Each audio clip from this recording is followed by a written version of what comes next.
Welcome to Coleman Report Live. I'm Bob Coleman, and we're talking Main Street and the small business lenders who help it grow. Hey, we got people on today. First of all, I want to issue an apology for what happened on Friday. I will tell you, we made every mistake you can make. So I apologize for those of you who tried to get onto the Microsoft Teams link, and then we sent you to YouTube, and we cut that off, and we couldn't get our guest on. So far, Lance, We're here. Kudos to Anna and Michael and Delaney for working this out. I threatened them. I didn't threaten them. They may have thought I threatened them. Hey, before we start, I got a homework assignment for everyone. I want you to view Bank of Dave. Probably should have done a poll. I'm not going to set it up other than I believe it's on Amazon. It came out about a year ago. Bank of Dave. I'm going to watch that, Bob. I'm very excited about it. I'm not sure. All right. I'll tell you. It's about a community. It's the first community bank license in England. Oh. In 150 years. And after the Great Recession, Dave and his community, they wanted a community bank to help small business. And they talk about how they do it. And if you are, if you're pro small business, and you're also Lance, I know you have a little rock and roll in you. There, okay, just you got to watch it. It is a 2 thumbs up for me, and we'll do a poll. We'll talk about it. Anyway, that's your homework assignment. Bob, I'm extremely excited because 2 things. Community banks that serve small businesses. I absolutely adore that, and I do like a little rock and roll, Bob. So I'm ready. I might watch it twice. It is anyway. That's your homework assignment, and we'll do some polls on it. But you will thoroughly enjoy it. Hey, I want to start. First of all, John is off today. John, we miss you as always, and we apologize for that. I want to talk about training, Lance. We have completely finished our training for 2024. We've updated the filming and the content for both our certified loan servicing training as well as our underwriting training. Lance, give me a little behind the scenes for that. First of all, Lance is an award-winning presenter for his. I used to, Bob, have the plaques over here stacked up where I could quickly show you one, but my wife did a great thing. She actually hung them on the wall over there. Oh, very good. Lance, how many people have you trained in your closing? Bob, it's got to be close to 600 or 700 closers, right. Quite a number. Yeah. And the servicing training is just shortly behind that. Although, Bob, and this is a news flash I've been flashing for a long time. Right now, SBA loan servicing and liquidation is so important for participant lenders. We've got borrowers that need help, borrowers that are in trouble, and we need to know how to take care of those. We're a little light on content, so elaborate on that. Tell me specifically what you as a lender are doing to help a borrower. Give me one case study that you think will be successful. Well, I think one thing that comes into play when we look at the certified loan servicing training, it's going to prepare you as an SBA participant lender to be ready to be proactive in prudent servicing of your SBA portfolio. Bob, if you can, and everybody that's on the show, if you can get in front of a problem loan, meaning if you're in constant communication with the borrower, the time to call the borrower is not at the 60-day past due mark. If they miss a payment and go past the grace period, which is typically 10 days, it's time to reach out, sit down with the borrower and see what's going on. If you do it at that time, you have a lot of options. And one of the options, we're looking at this sheet and it tells you a variety of things that we cover, but 2 of the things that are critical in helping a borrower get back on their feet are deferments and workout plans. And if you get in front of it, And, when the borrower misses a payment and you're communicating with them when they're only 10 days past due, you have plenty of time to implement an appropriate deferment. If the issue is a little deeper, it may require a workout plan, which the workout plan, Bob, I've done about 20 workout plans in my career where I had a borrower that was on the brink of being in default. And we went in and sat down at the table and tried to make a determination of what's going wrong, why cash flow is not good, and how we as an SBA participant lending institution could help them. And, we would implement a variety of servicing actions. There would be commitment on the part of the borrower and buy-in on the part of the borrower, and commitment and buy-in on the part of the participant lending institution. But on those workout plans, if you follow what SBA has in the SOP 5057-3, I had about a 75% success ratio on those 20 workout plans. Borrowers who were in trouble, who walked out of the workout plan and were caught up and paying as agreed. If you use the plan and use it properly, it's not a guarantee. Of course not.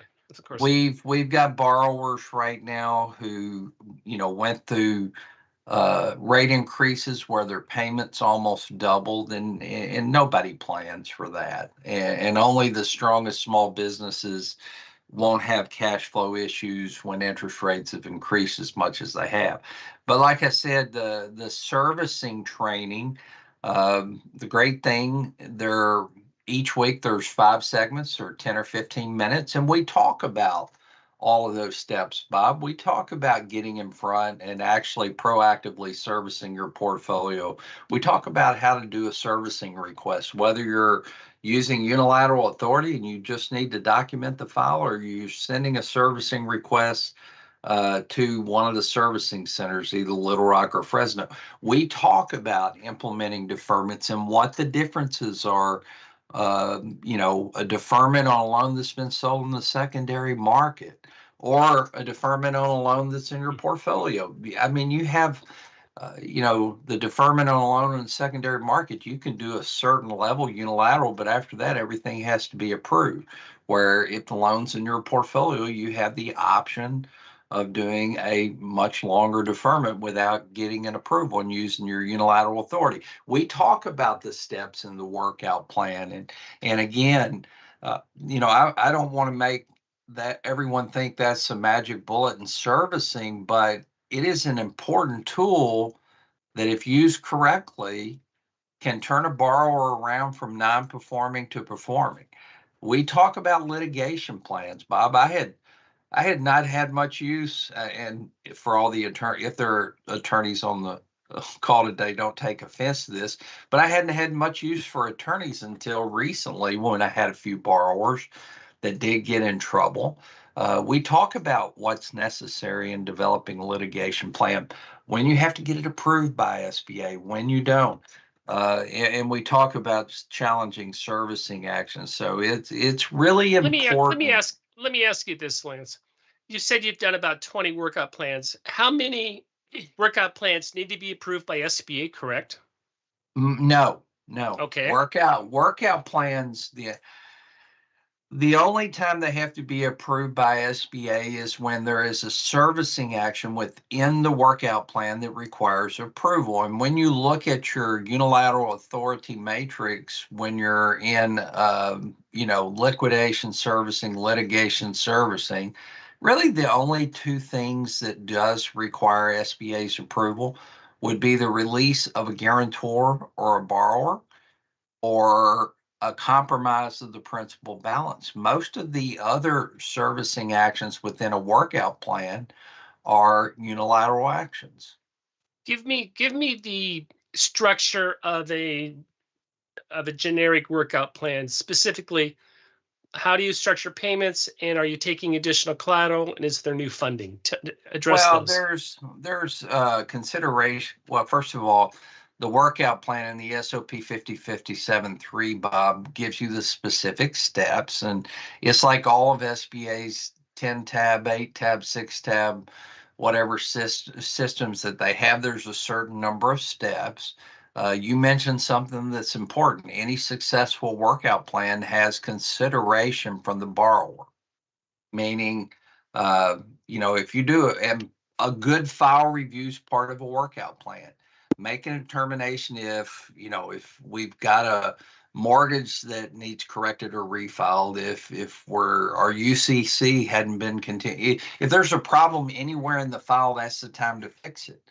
And part of the requirements from the borrowers during a workout plan is they agree, if we're going to do these things to help them, they agree to help clear exceptions in the loan file.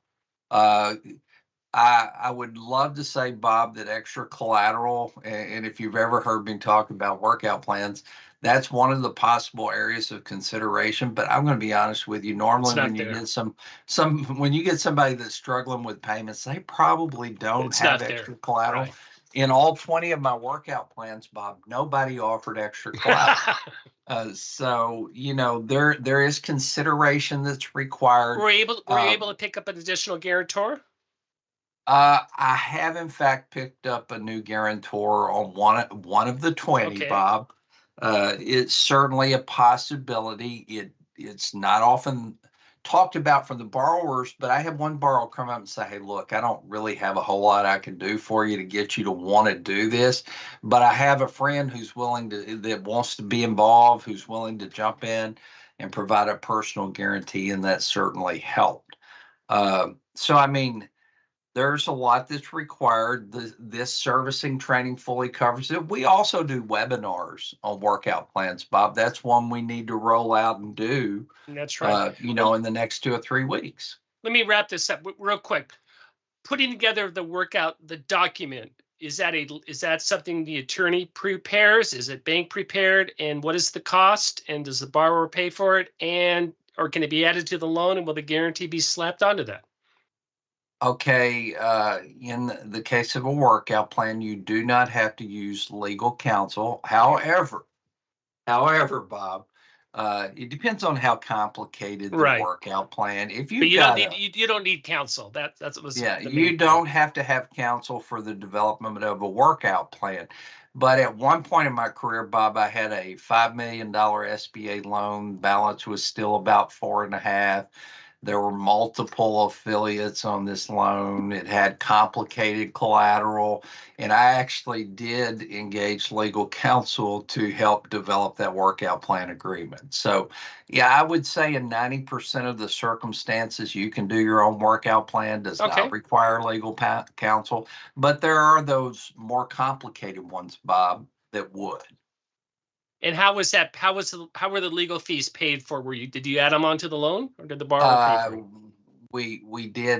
We did set the legal fees aside for collection from the borrower. That was part of the consideration. That was part of the consideration, as the borrower would in fact pay. And the attorney was very reasonable on it. It was not a huge bill, but the borrower would pay that. Litigation plans need to be approved by SBA. What is SBA's current mindset on approving litigation plans from lenders? Well, litigation plans only have to be approved by SBA if your anticipated budget for litigation exceeds $10,000. I'm in California, Lance. Go ahead. Oh, I'm sorry. I keep forgetting, Bob. Yeah, if you're in California, Texas, Florida, New York, just forget what I'm saying right now. If litigation is anticipated to be more than $10,000 or it is contested. Now, I will tell you guys, I'm involved in litigation on a project, and I'm just a layman. I'm not an attorney, Bob, and I would have never in my wildest dreams expected this borrower to push back. And it was pretty routine litigation, but the borrower did engage legal counsel and push back. They had nothing.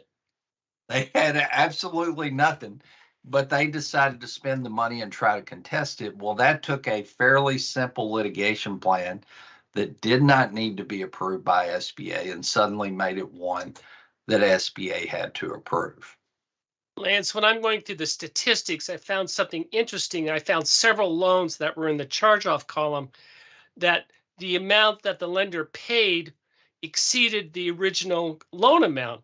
And the reason why I did a little research is because they added on legal fees and other fees. And I think the takeaway on this is those litigation fees and those attorney fees can be added onto the balance of the loan, and SBA slaps the guarantee as long as you get SBA's approval. And that's what the key is. If you don't get SBA's approval, you're not going to get those fees covered by the guarantee. Yes. By the guarantee. Go ahead, Lance. Yeah, you can be reimbursed for litigation expense, care and preservation expense on an SBA liquidation project as long as you properly document. Again, Bob, you make an incredible point on a litigation plan. I always tell people, if your budget's anywhere close to 10,000, throw a little contingency in there, get it bumped over 10 and get it approved by SBA, because the worst thing you could have happen is have an $8,000 litigation plan that you didn't get approved, and suddenly you get an invoice that pushes it over 10,000. You're at 20 grand. So, you're at 20 grand. No, so I mean, there's some things you need to know about litigation plans, in terms of getting approvals that are critically important. Well, very good. And the last comment on that is, what is SBA's attitude today for approving these litigation plans with the lender? I have never had it. Now, I've had SBA push back on occasion because within a litigation plan, you're going to have your selected legal firm and you're going to provide a history of what they've worked on, and you're going to provide proof of their malpractice or insurance. But I have had one or two situations where the attorney's hourly fee was not acceptable to SBA. I've had that on occasion, but typically SBA, as long as the attorney fees are reasonable and customary is a good word to use, Bob, because what an attorney charges in Arkansas is very different from what an attorney charges in New York or California. But it needs to be reasonable and customary for that type of work in that area. Pro tip: why should you bring in your local not the local district council, but the district council where the loan is? Oh, that's who approves your litigation plan. So if you know your district office legal counsel, that is a great way to kind of get a heads up on making sure it gets approved and making sure you don't sign up that $899 an hour attorney when that's not customary for that kind of work in that area. So you're saying it would be a good practice to reach out to that person in the preparation of this plan? I think it's a great practice, Bob. You're bringing up a special current. You and I have preached this to our participant lenders for years. Get to know your district office. Get to know the people in your district office. Presenting a litigation plan for approval. Now, how it works is you send your litigation plan to Herndon or Little Rock or Fresno, and then they're going to send it to district council in that geographic area for the final approval. But the time you send a litigation plan for approval should not be the first time you've had communication with that district legal counsel. Lance, I'm looking at our script, and we blew it. How many times have we done that, Bob? This is such an interesting topic, and I'm sure it was worthwhile. Everyone stayed on. Hey, real quick. So congratulations to ReadyCap and KeyBank for being the top lenders in Washington. ReadyCap was #1 by volume, KeyBank by number of loans. The homework is Bank of Dave. Bonus homework, Abacus. Yeah. About a Chinese-owned bank in New York City. Well, Bob, we've got a half inch of ice on our roadways. So this Abacus. evening, have you seen Abacus, Lance? I have not, but I'm going to watch them both. You got to watch them both. Okay, and congratulations to Stephen. Great credit memo outline. I appreciate that on the underwriting course. Send your questions to us. We'll see you Friday, and thank you for joining us today for Coleman Report Live and for supporting America's Main Street. One entrepreneur at a time. Have a wonderful Monday.